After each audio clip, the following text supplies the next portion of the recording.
welcome to today's WebEx, talking about entrepreneurship and anthropomorphic test dummies, and starting with the introduction of ourselves. And this is changing. Here we go. Good morning. I'm Larry. And I'm Vince. Hey, wait a minute. Stop. Hold on. Why is Larry and Vince here? I mean, Larry and Vince, those two guys were some actors in the late 70s to motivate people to buckle up. So why those people will talk here? Okay, it's not Larry and it's not Vince. I'm Thomas, and next to me is Alex, and we are going to talk on how we see entrepreneurship and the conjunction with Key and 1000. And I mean, this is the first of those speeches, and we tried to get close to the theme and try to figure out how we see entrepreneurship. It was in the Kistler group. And before we starting to dive into this, let me shortly introduce myself. I'm Thomas Warkentin, head of the BU ATD, hanging around in this crash industry since 1995. After I finished university at Rostock with the electrical, and being in this industry, having seen a lot of changes in it, but that's the good news to me. This industry is very consistent if we're talking about people. Most of the people are hanging in this industry for a long period. So over the time, we have built up a very good customer relations as well as experience in this field. So I'm handing over to Alex. Okay, good morning, everyone. My name is Alex Schmidt. Similar to Thomas, long time experience in the vehicle safety industry. So I started my career back in 1999 after having finished the studies and with a degree of electrical engineering. I joined Kistler 9 years ago now, meanwhile, initially starting off in the role of the business driver for the vehicle safety, primarily focused on Europe and Asia. And now with the changes in KI 1000 and the new business unit ATDs, I changed roles to project and product manager for the ATD products. So let's dive into the topic of today. And Thomas, let's talk about entrepreneurship inside a company in general. Yeah, when Marine asked us to make this presentation or this speech, I would call, we were trying to first sort out what the content of it should be. And since this is related to Key 1000, we were thinking about how we ended up in the OE1. And the general picture is best described on this slide. I mean, on one end, if you're thinking about a huge company as Kistler is, with all this hierarchic structure and the risk advice and the formal processes and the super efficient orientation, this does not fit the crash industry, since this industry is always watching out for changes in the, let's say, general traffic behavior. And those changes in the traffic behavior lead into new test methods which are needed to predict certain accidents, which are for decades can change. So this always requires a high flexibility. So the best, if you think of this, is you would be a startup, but you can't be a startup forever with all those flat hierarchies, the informal decisions, the willingness to take all the risk and all the routines which you have in a startup. So we were looking into how we can get somehow in between, leveraging all the good things from being in a big company chamber and taking the advantage of startups in terms of time to market and speed of decision making. So, and it is perfectly where in what we would call an embedded entrepreneurial team. We have a slim organization. We working most likely very problem solving oriented, have a separate structure to make decision making easy, but still having access to the corporate resources in terms of having a bigger, if you're looking into it as a bigger scope, then you still are already in the phase where you need to have certain market research and certain, let's say, thoughts on how the market could influence your business. So, and this has brought us into the idea of the OE1, which fits perfect to our business. I mean, we have an established business, but the intent is to grow this business faster as we were able in the last 5 years. So that's why we feel that this entrepreneurial OE1 will be the best fit for us for the moment to be able to leverage market situation and growing the business. So this is how we entered into the discussion ourselves. And then we ask us the question, what is in our understanding, what makes entrepreneurship? And we were sitting there and we just thrown words onto the table and we're thinking about, does those words fit into the entrepreneurship?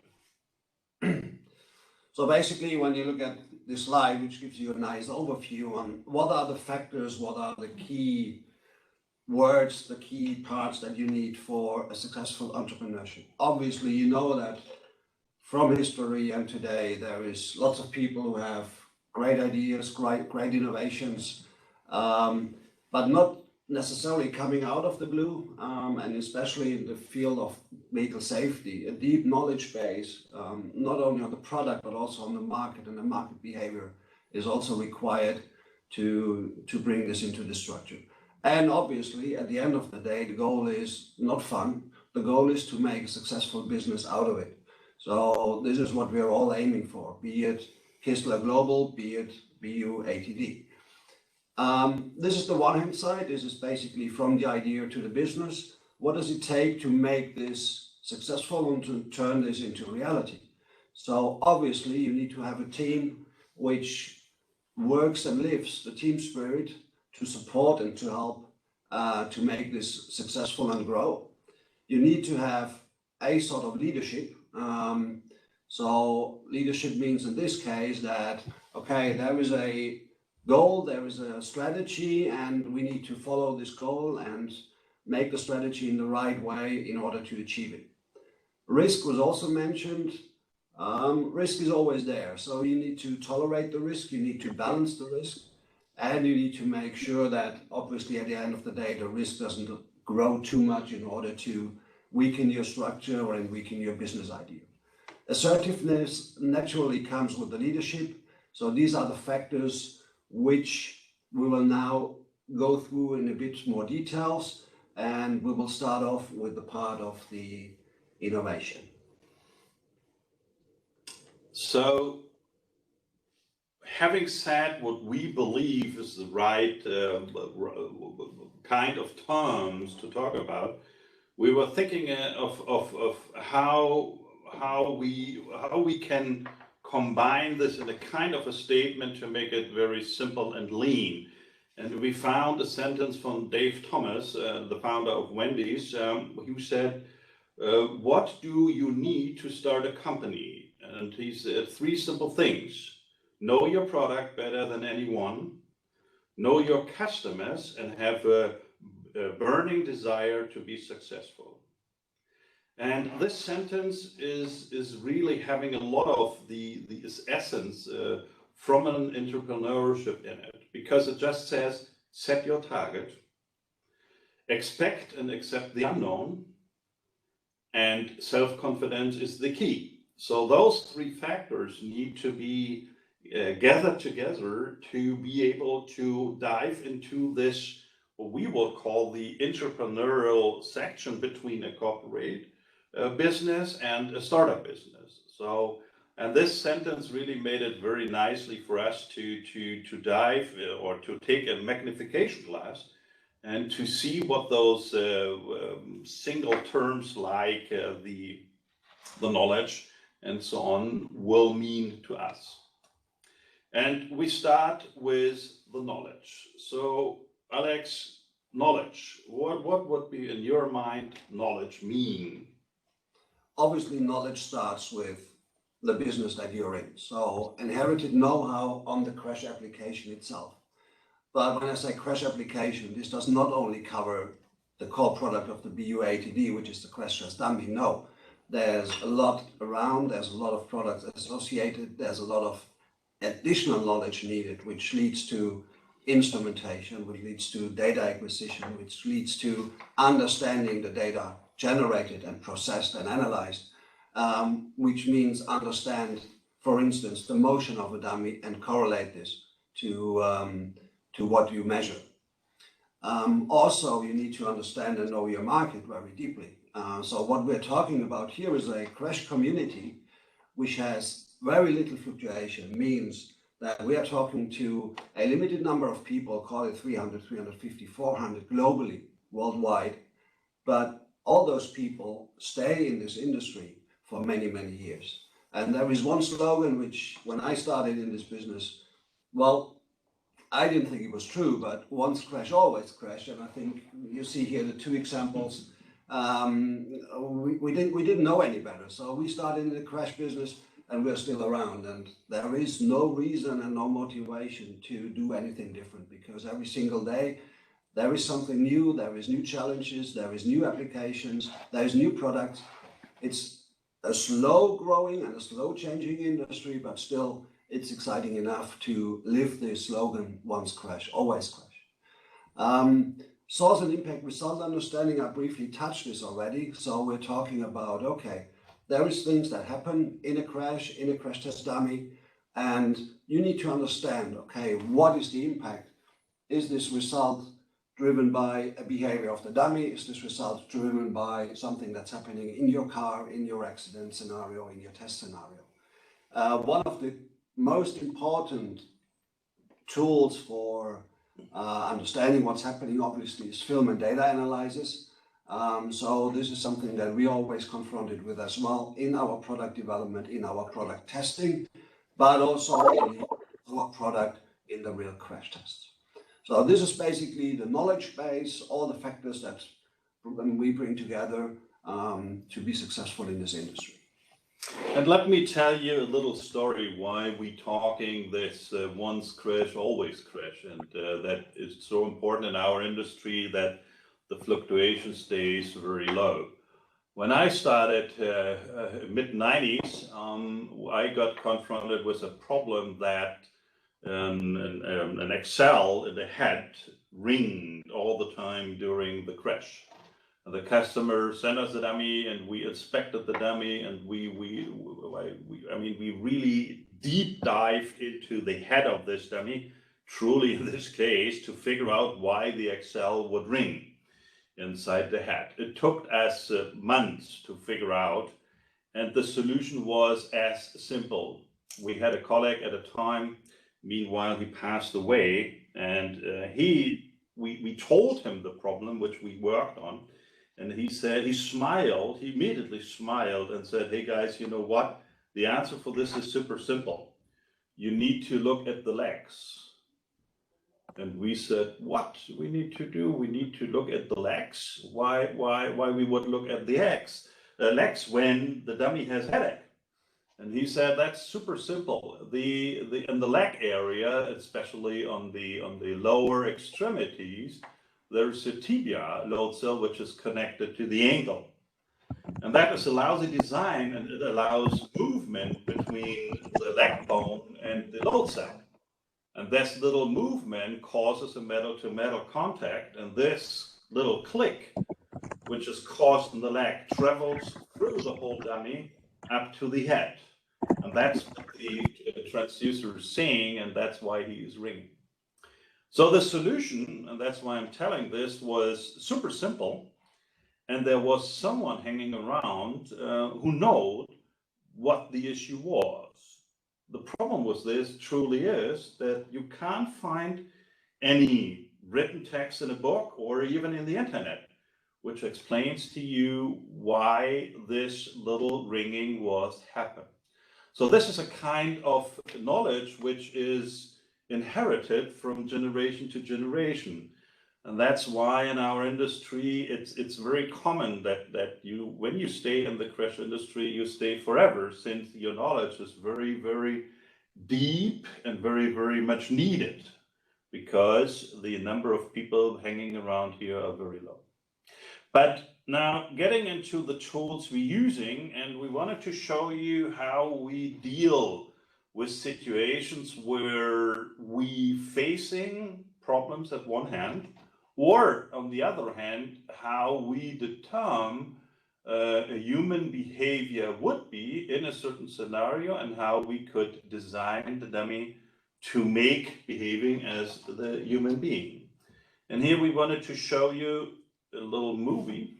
How can I start this? Here we go.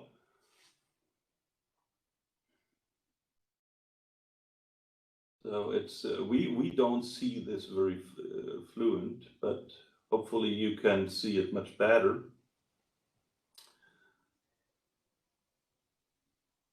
So what we see here is a car-to-car scenario, where on the right-hand side, the test object is a real car, and on the right-hand side, it's a kind of a trolley, which represents a very defined car, which hits the unit under test.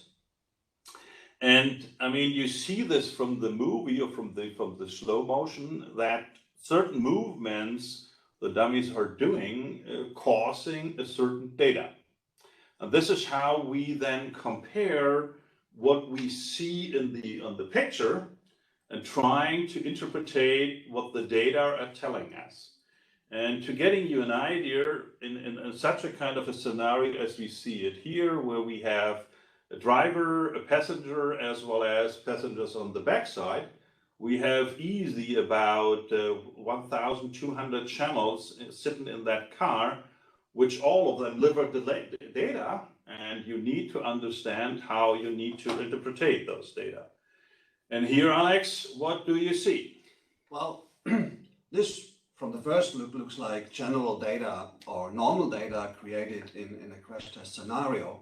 But when you look at the circled area, you see that, and we're talking force data in this case, you see that the behavior of the y-axis looks a little bit strange. So this is the kind of task that we are very often challenged with. Is we see this data, we get this data from our customers, and their question is this normal? And to answer this question, obviously it takes much more than just looking at the graph and guessing, okay, could be, could not be.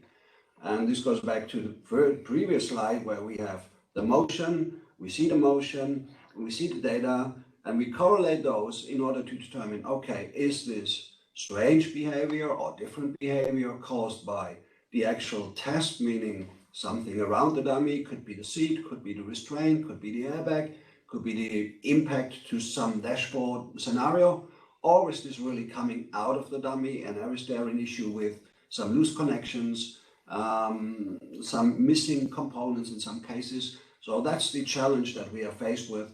And as Thomas introduced on this one example, this is part of the knowledge to really distinguish between this is exterior or interior, meaning outside the dummy or inside the dummy. Okay, so now read this sentence. Successful people innovate. Those who merely imitate will always be one step behind. This is, for our industry, one of those things which is more than just true. I mean, in our industry, we always getting faced with new situations. I mean, we're talking about mimicking a human being, which can be as complex as you want, and trying to sit this into, in a worst case scenario, tons weight of vehicle, and rolling it and driving it to a concrete block, and then trying to determine what has happened in that scenario.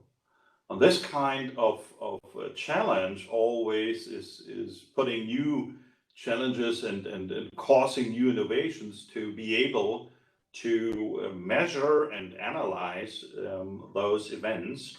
And this kind of innovation is one of our key elements in our business strategies, to be a step ahead and making, number one, solutions for customers, and number two, taking care that we being ahead from our competitors.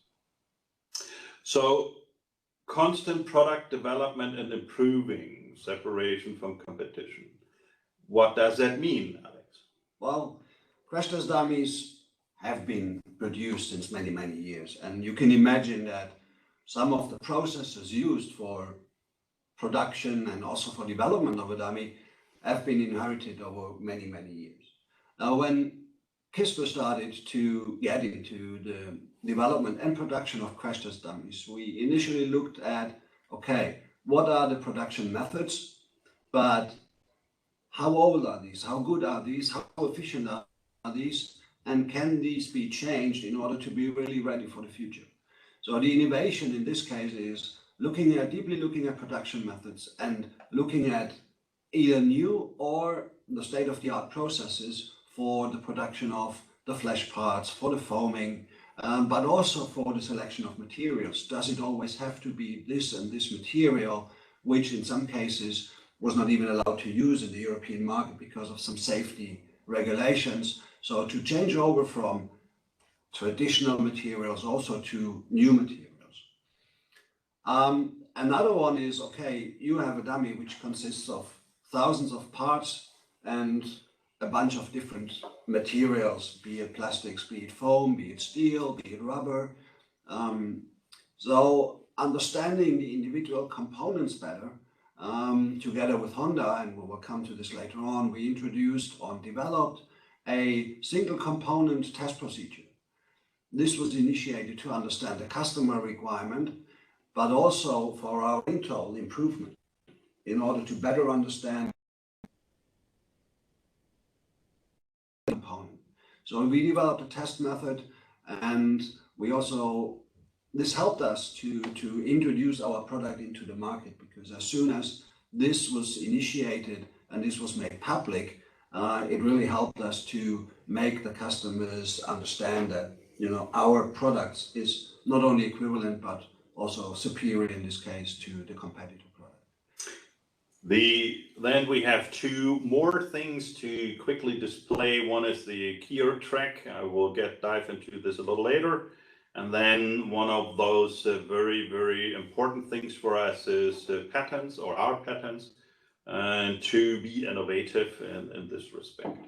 But let's dive into the material. And I mean, when we're talking about material, you need to think about when the crash industry had started. I mean, we're talking here after the Second World War.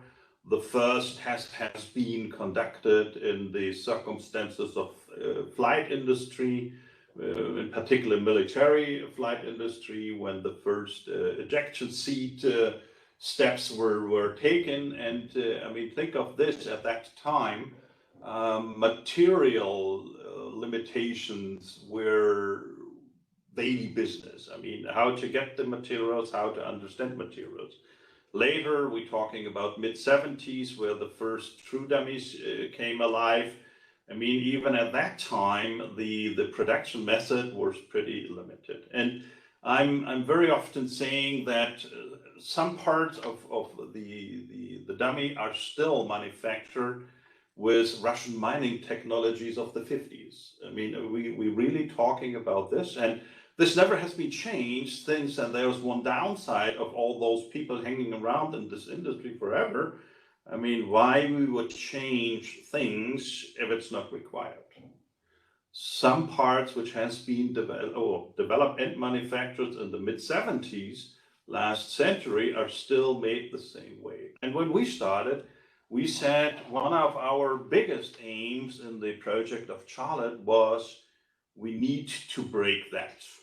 It does not make sense in our mind that we do a Me Too product, and especially doing a Me Too product by perfectly using the same method of production. So we went into the global or general industry and watched out of processes and machines and how things and how materials could be differently preceded. And one of those examples just mentioned here would be the rotary process of baking vinyl. I mean, that's truly what we do. We're baking vinyl, and the traditional process would be some kind of a slash molding, where, and now think about a body section, think about the upper torso section, which is a huge part of a human being. I mean, we're talking here a big, heavy aluminum mold, which has a cavity inside, which is representing a human upper body. And now you would totally fill this with liquid vinyl. Then you put it in the oven, bake it for a certain time, hoping that the material which is close to the inside of the molds get hard, molds. And then at the right time, you're pulling out the mold of the oven and throwing out all the rest of liquid vinyl into some barrel which hangs around there. And then you hope with a certain consistency to produce parts. And you still need to have in mind that you need to meet weight criteria. So how you control this, very difficult, very low yield rate. So in the beginning, we said we are not interested to do it the same way. So we went into a rotary baking process where the mold, and here you can get an idea how that looks like. The mold is rotating so that we fill the predicted amount of liquid vinyl into the mold. And then you see this in this movie, already rotating and then moving it into the hot oven, and it further rotates inside the oven at a certain time, at a certain temperature, and then gets out and has already the perfect weight we're looking for. And the thickness of the skin of that vinyl part is pretty consistent. So here, this is one of those examples where we looked into how we can improve the production method beside the material mix. I mean, that's the other one which we got faced. Materials which has been used in the mid-70s are not any longer available. A lot of those materials had lead in it, and I mean, obviously that's not any longer allowed. Or we're getting faced with materials which has been used to for acoustic damping of submarines in the early 60s. I mean, that damping material is still in use inside crash test dummies, but you can imagine that submarines from the mid-60s are not any longer produced. So we were facing problems from the old time, and we came up with new solutions how to make a dummy more modern produced. But innovation, and this is where Alex gets or dives into, is as well as creating methods to mimic human behavior. And here's one of those things which Alex has led together with a customer, and I'm handing over to Alex. So what you see here, and we'll start the video in a minute, is you see the single rib of the thorax, and in the case of the Charlotte or THOR dummy, there is 7 ribs in this dummy. 4 of them contribute to the upper thorax performance and criteria, and then we have another, 5, and then we have another 3 to 2, which contributes to the abdominal portion or part of the dummy and human body consequently. Now, the goal was of this project, and this was actually, as I mentioned earlier, a joint project between Kistler and Honda. Honda, one of the first customers to actually buy our dummy, to be honest. They asked us, okay, we need to understand the single rib performance better than we do today. So we came up with a design, and you see on the left-hand side, we came up with a design of a fixture where we simulate the 4 upper thoracic ribs, different dimensions, as you can see, different impact points. And what we looked at, and this is what we see now when we run the video, is that we impact with a defined velocity and a defined weight. And you see how the ribs are deformed, meaning you get a symmetric impact onto the ribs, And what we get out of this is a deflection versus force behavior, with the goal to understand, okay, now we have a set of ribs lying around, not only Kistler ones, but also those out there in the market, to understand, okay, how do these single ribs, number 1 to 4, perform in this scenario, and how can I correlate this performance into my dummy? Meaning, how can I select individual ribs in order to know that I have a complete thoracic cage which performs in the way that I want it to behave, without having to test the complete dummy multiple times, change components, trim components. And this is also what Thomas mentioned. When you closely look at the rib design here, we have a steel band, which obviously is formed, is heat treated, so it gets then the flexibility, the spring behavior, and on the inside you see this black graphite, which has been used and will be used in the future for the damping material. And these two parts really contribute to the performance of this test and of this component. To give you an outlook, this test, we're currently in the process of joint activity with the Japanese automobile industry, even to make this test a standard. So this will even, let's say, make Kistler more visible in this type of activities. Let's go over to the next one, which is more related to instrumentation, and I will hand over to Thomas again. One of the key, let's say, people to work on this product. Alex.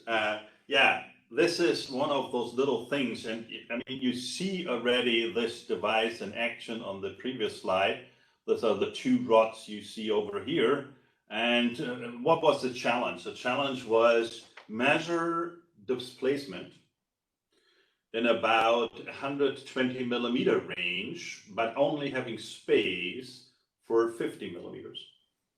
So how you measure 120 millimeters, but not having the clearance in the built-in situation more than 50 millimeters. And I mean, obviously there are string pots and this kind of things available, but this won't help, because we're talking here a device which is attached to the ribs. And this is the key track. The name comes from key for Kistler, and then infrared telescopic rod for assessment of chest compression. That's the word comes from. And now you could imagine that a spring load, which is attached to the ribs, is definitely making a change in the dynamic behavior of the rib. So we needed to have a device which is free of influence of forces to the test object. And we needed to be flexible in the displacement in terms of, if it is totally pulled in, that we only have those 50 millimeters. And obviously a telescopic rod is a solution for it. But again, we can't put any kind of force load to it. And the solution we came up with was an infrared measurement system, which is using the physical law between displacement or distance and the luminescence density. And it's a very, very tricky design, because it involves an electronic. And the electronic is acting to make this super nonlinear physical law linear. And we aiming issues which we have with light travel, connecting to corners where you have refraction and super refraction of this kind. So we needed to find optical tricks to make this device very, very much performing. And here comes the good news. I mean, this is a very, very, very special design, but it had only taken 6 weeks of development, and the minimum of development cost was just 5,000 euros. And meanwhile, we have sold about 100 units in the last 2 years. So what it shows here is that with the ability to have a flexible way to react on customer, or let's say on technical and therefore customer demands, it will allow you to come up with very, very keen solutions in very, very short time for a minimum of amount of investment. So that's possible if you are able to quickly react on things. And then there's another little example to show you how we deal with problems. And watch this little video and be surprised what happened. Hopefully you have seen it. I will restart it and watch to the backside of the passenger dummy where the belt cracks. So this was a very, very severe situation where the belt totally failed, a system failed, and we needed to find out what was the cause. And Alex, what did we find out? Well, this is actually a weak point of this dummy in general. And when you look at your own body, I mean, the area between the shoulder and the neck, there is no gap.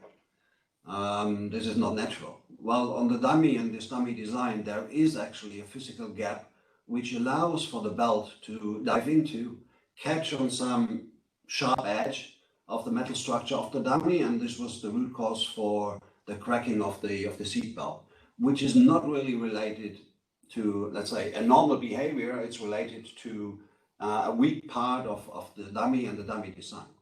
So when we experienced this, not only with our dummy, but also other dummies in the field, there was a technical requirement to come up with a solution. We also found out that our competitor already worked on a solution design with a pending patent, means we immediately had to bypass the patent and come up with a alternative solution for matching their design, but maybe even improving it and having the same functionality. So we came up with, and you see these pictures here, this is the original in the brownish color, the original shoulder pad, and on the bottom in the transparent with the black inlay, you see the modified version we came up with. And obviously we had to be, again, very quick in coming up with a solution, not only because of the issue seen in this test, but also with the fact that our competitor already had something at least introduced. So what we did, we looked at, okay, how can we stiffen up the area of the shoulder towards the neck, by also understanding, okay, what is the biomechanical background on this one, and how can we, with a minimum effort, come up with the best solution. And what we did is we have this black insert, which is an inlay which we put into the mold for the production. It's got a stiffer material in order to prevent the belt from slipping over into the neck region, going down and then being cracked. So here again, this is not only related to innovation, but also to speed, meaning you have to come up with a very quick solution in order to prevent this issue and find a solution. A short question, Alex. What is the black material made of? The black material is actually a printed plastic material, which we can have printed in different hardness values. Initially, we decided to go for 2 versions, which will now be evaluated by our customers. And it would flex like a human bone? It would flex like a human bone. This is the goal of the And the natural material, the natural colored material, what is that? The top one, you mean? Yeah. This is like a PVC material. PVC material. Okay, so we're putting a bone inside the PVC material to let it flex like a human bone. Correct. Is that a kind of is that innovative enough to have a patent for it? It is, for sure. That's why we started this process immediately, in order to have this design protected. Okay, good. Now, leaving innovation and diving into leadership. And now make yourself a question.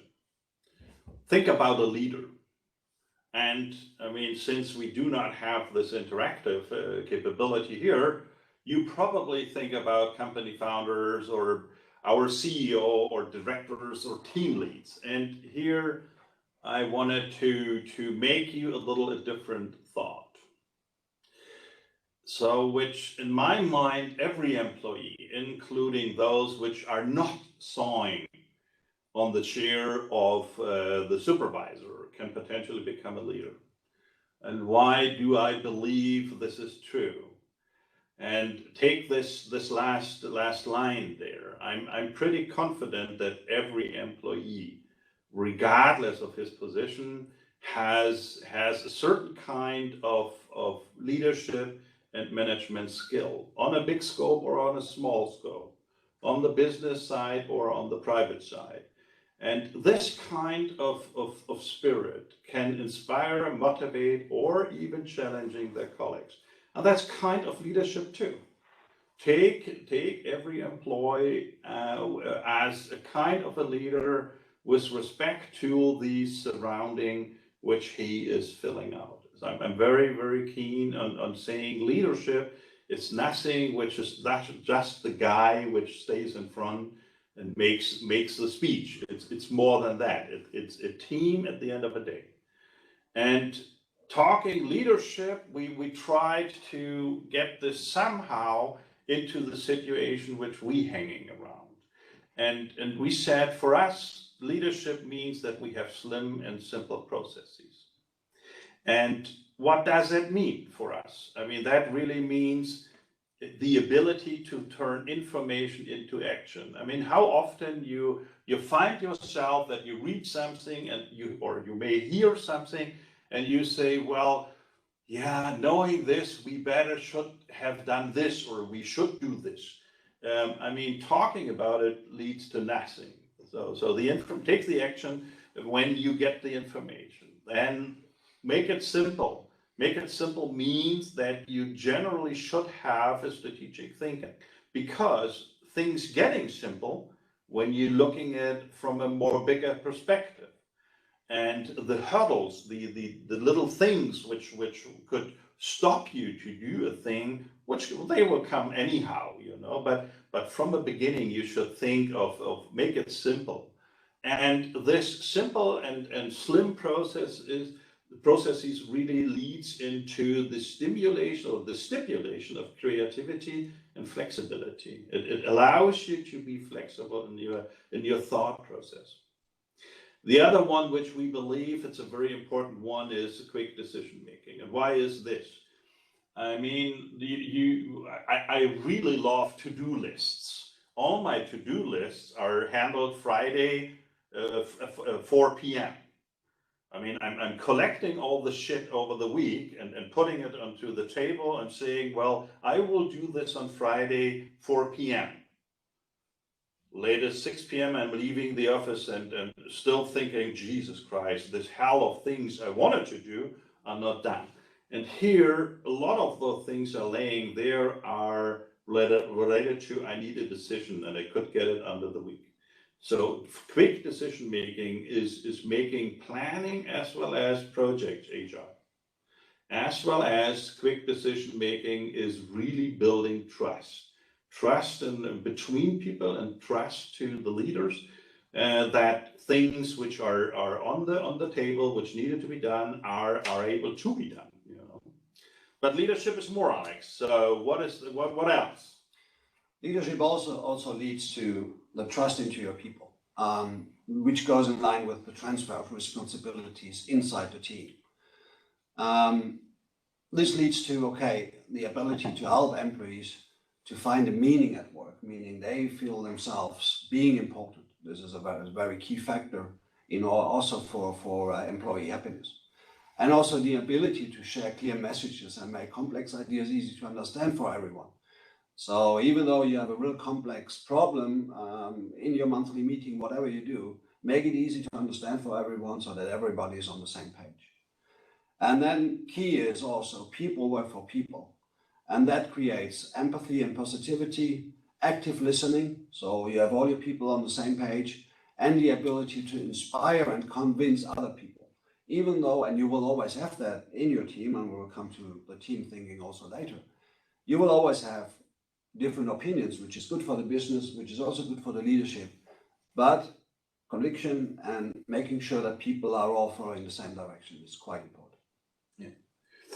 Okay, Alex, we're running out of time. So we trained it so much, but we're running out of time. So why is that? Natural. Natural, yeah. Natural. So shortly diving into risk tolerance, one of those items which we named in the beginning on our slide when we put it all the words together. Risk tolerance. I mean, that's one of those reasons why we went into the OE1, is that if you wanted to accelerate your business, if you wanted to make your business growing in an environment where you have the market cake is as consistent, and you really need to find your competitor, you need to take risks, obviously, and the level of risk is in our market quite high, and that's very simple. Number one, the number of customers, so therefore the number of needs is very limited. And number two, the investment which comes with a crash test dummy, which is close to $750,000, is very high. So if we don't get the investment, or if the customer does not place the order, the impact for us is pretty huge. And so we try to balance this risk somehow. And two simple examples in this case. One is the Biorit thing we did in Korea, Alex. And we need to say, well, that failed. So we equipped the Biorit with DTI for high HMC in Korea. We tried to convince HMC to use our technology, and at the end of the day, it failed. The customer decided for something totally different. The bad news for us in this particular case was that if those system decisions are done, those customers are a lose for us for a long period. But the good one, Alex, BMW. Is related to BMW, where we did the same trial. It was no different from what we did at HMC. But in this case, we also equipped one of their dummies with our technology, let them play around, no risk for the customer, no cost for the customer, all on our side. And different from the HMC experience, this led into a 3-year contract now, which we are actively working on. We just received the 2nd year order placement for 600k euros, integrating the complete BMW dummy fleet with our DTI in-dummy desk technology, which will keep us busy over the next, almost 2 years. 1 year is over. So you see the risk tolerance, sometimes you win, sometimes you lose. This is natural, but you have to weigh the risk, pre-investment versus. So then, after this, where we could talk about, we diving into what we said, team. And I mean, this is pretty general, because there was a lot of speeches in the past about team and team experience. I mean, team, generally speaking, is absolutely key to success. None of us as a single individual would be able to succeed in the business surrounding we working in. And then the other one, which is very much important, and think of this, all have to pull into the same direction. Power is nothing without putting it into a certain direction. The other one, which is very keen for us, is obviously that every of us has to have multiple skills, and needs to self-train him for different kind of disciplines. Getting you an idea of what we're talking here. I mean, a crash test dummy consists of so many different disciplines. I mean, we have material, we have manufacturing, we have electronics, we have mechanics, we have calibration, we have mathematics, we have so much different things which making this kind of product that complex. And on the other hand, we have limited resources due to the fact that I would love to sell dummies at Home Depot or on MediaMarkt, but there's no customer there who wants it. So the number of people we can lay on is limited. So we need to have multiple skills at multiple persons. And then if you look on the lower right, I mean, that's the team in Heidelberg taking care of the home of dummies. We have about 300+ years of joint experience and passion. I mean, all those people on this picture hanging around in this industry for at least 10 years and even more. And I mean, all of this makes this team super unique for that particular task. And that's to maintain. That's very, very important. Every person we lose a lot of knowledge. We lose a lot of trust. The business to getting you some ideas what we're talking here when we're talking about this business. And here is a rough overview to get you some sense on the risk we taking. The manufacturing cost of a Charlotte dummy is about 85 grand, and the sales price is about 375. And you would say, well, that's a good one. I mean, having a material cost of goods, it's about 85, and selling it for 375, that's a huge lever arm. But here comes the downside, and that's why the business model is that risky. They'll take the dummies, and for the current year, we aiming for 9 dummies, which makes a revenue of about 3.4 million, and with a cost of goods sold about 790. But now the personal expense and the operational expense as they are, which leads into an EBIT result of about 585 grand for the scenario of 9 dummies. If we lose one job, if we don't get the dummy sold, the picture changes immediately, since the personal expense as well as the operational expense remain the same, and 1 dummy less is more than half of the EBIT. So I do not want to extend that table to 7 or 6 or 5, which definitely would put us into trouble. The aim is obviously to make more than 9, then the picture changes totally in the different direction. So long term, what we plan here in strategy? We increase the portfolio, and here, Alex, how we do this? Well, currently we already started on this one. We are working on the next dummy to extend our portfolio, which is a so-called Waltz 50th dummy. Charlotte is a frontal dummy, will sit as ID side impact dummy, so this is the first side impact dummy we do. We're doing this project jointly with the company Selbon in the UK, so we are sharing costs, we are sharing risks, but we think it's the right strategy for a product which we will introduce into the market by the end of this year. The next dummy to come will be the THOR 5th dummy. This is the smaller version of the THOR 50th dummy, which we already do. This one is expected to be finalized in 22-23. The good thing is we already have from the initial project a huge knowledge on how we do this. Now it's a question of timing and finding not only internal timing, but also market timing to make the decision on how do we actually start in order to make the most out of it. Another expectation we have, but this is regulatory driven, so it's not really in our hands, this is politicians who make these decisions, is that for the time being the THOR dummy is used in consumer rating programs. So it's not in any of the regulations, meaning it's not mandatory for our customers to actually use this dummy for type approval and for the final testing of their vehicle. So we see this regulation process and finalizing of the regulation in 24-25, which will lead to a push of the demand of this dummy again starting in 23. So at the moment, the investments customers take on THOR dummies is based on the consumer testing, NCAP programs, etc. But then for the regulatory testing, we will see another push, which will start in about 2 years from now. What is our overall goal? I mean, we are not, we don't want to be the biggest in the world. This is certainly not a challenge that we are focusing on. Our goal is to have a 25% market share with the products that we have in our portfolio. So this is the strategy. It's still an ambitious strategy, but we are convinced that we can achieve this. Business is not just the dummy itself. I mean, with the dummy, there's a lot of things which are surrounding it, and one of those is obviously service and calibration. And here we're getting through very, very quickly. Obviously, the automotive industry requires the ISO certification of all the services and calibrations we provide due to the fact that they have this requirement by law. Then we do more DTI integrations.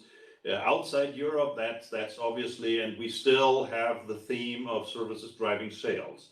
I mean, whenever you do a service, later the sales will come, and service revenues will still be the foundation of future investments.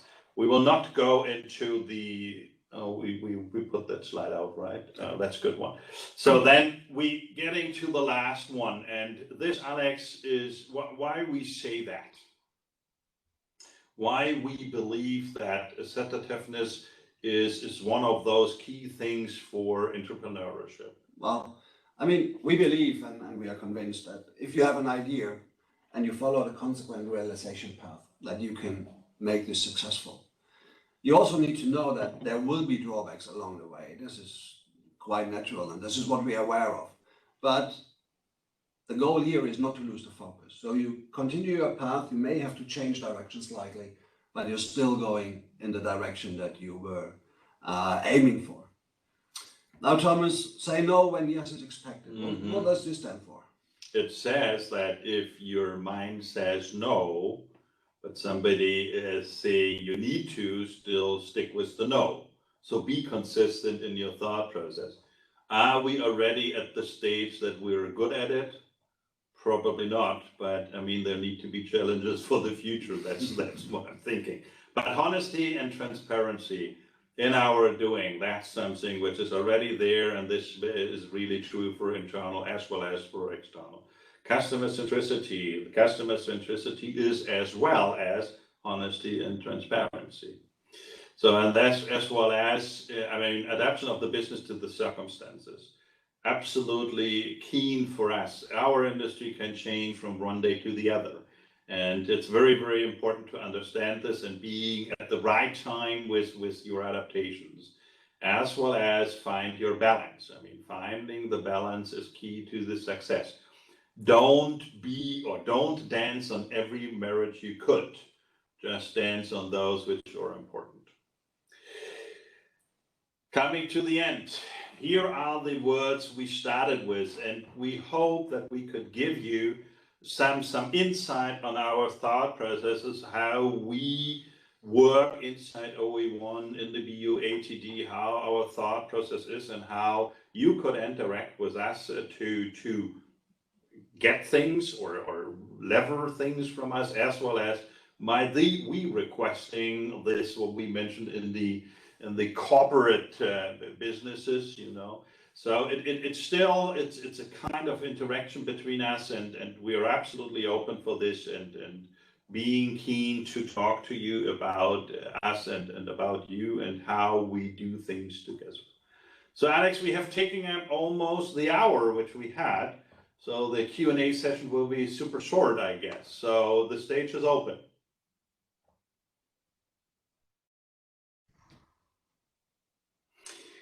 As expected, thank you very much for your time, staying with us this hour, and hope we hear us soon, and watch out for the next web sessions from other colleagues. Have a good one and have a nice day.